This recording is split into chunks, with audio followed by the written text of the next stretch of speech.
What's up YouTube, how's everybody doing out there? Today's a bit of a race against the sun because you'll see this band of light that's just coming across my shoulder right now. I could do this in the office with the blinds closed and the light on, but quite frankly I'm enjoying the sun, so I'm just going to do it in the living room. I got this camera yesterday. It's a Fuji X100S. The idea behind it was so that I had a small camera that I could just carry with me, stick in my pocket wherever I'm going and not worry about having a DSLR with a big strap over my shoulder or anything like that. And the camera came with a shoulder strap, a little shoulder strap from Fuji, and I'm also pretty sure it does not fit this camera anyways. Doesn't even matter. But what I wanted for days when I'm wearing jeans that this camera will not fit into, or chinos that are too slim for the camera to get in the pockets or whatever, is a wrist strap so I can still carry it around and not look like one of those photography wankers that are with a DSLR, like me. The strap I wanted to make was a Paracord strap, and you can get them online for about 30 bucks. But I also saw that you can make them apparently super easily and for really cheap as well. So I went down to the local craft store and I managed to grab 16 foot of Paracord and a bunch of split rings or key rings for less than $5. They seem relatively easy to make, so I thought I would film it and maybe you can get some value out of this. Alright, I'm going to move now because the sun is now hitting my face. First of all, find an ornament or a chair leg that you can use to secure your cord to. Put the ends of the cord together and find the midpoint. Keeping the cord doubled over, wrap it around the pole and put the ends of the cord through the loop. Pull it tight to secure it. Feed the two ends of the cord through one of the key rings.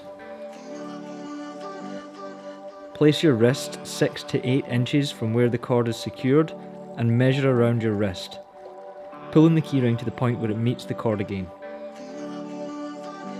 Then hold the keyring at that point. Keep one cord to the left and one of them to the right.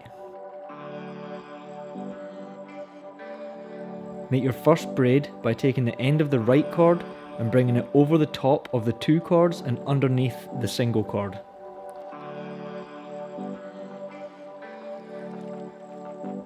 Then pick up the end of the cord that was on your left, bring it under everything and up and through the loop on the right hand side.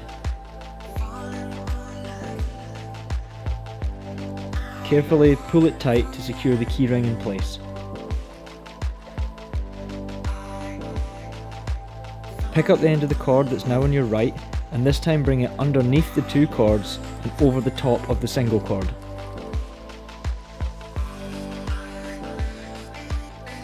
Then grab the end of the single cord and bring it up and over everything and down through the loop on the right hand side and then pull it tight. Repeat these two steps until you've got enough braid to make it almost all the way around your wrist.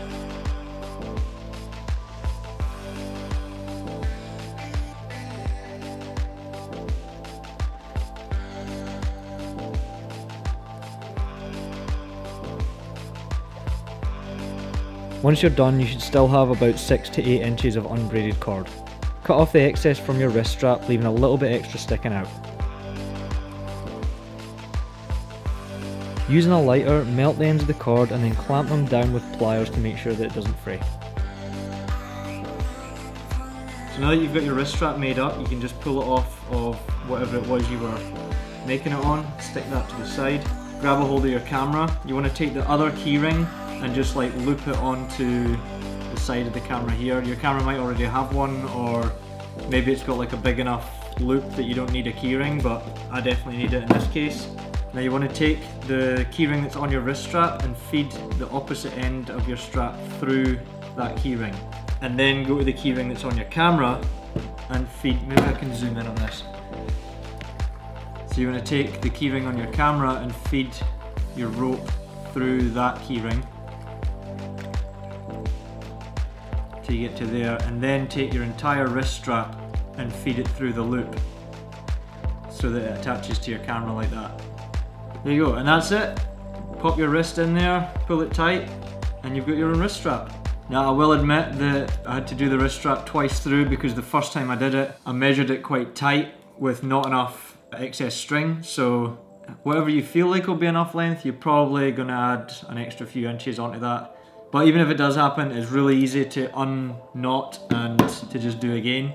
As I was going through it, I realised that it was basically just tying regular shoelace knots, but you were doing it with 2 pieces of cord running down the middle. Actually, I'll put a picture here of the graphic that helped me to figure out how to do this, and that, to be honest, is all you'll really need. You don't need this video.